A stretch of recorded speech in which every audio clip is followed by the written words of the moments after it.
Muli na namang naka-score ang pulisya sa nagpapatuloy na opensiba ng mga ito sa Nueva Ecija laban sa kriminalidad matapos magresulta sa pagkakaaresto sa isang lalaking nakatala bilang Provincial Most Wanted Man sa lalawigan.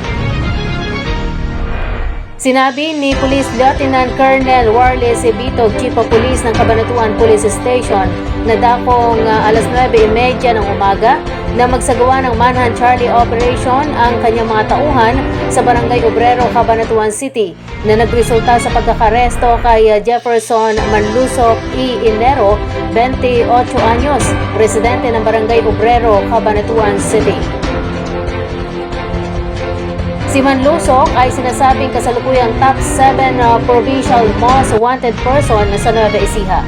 Tinutugis ng batas ang suspek para sa paglabag sa Republic Act 10591 o Comprehensive Firearms and Ammunition Regulation Act na may inirekomendang piyansa ng 100,000 pesos. Nakakulong na ngayon sa Cabanatuan City Detention Cell si Manlusok habang hinihintay ang utos na manggagaling sa korte.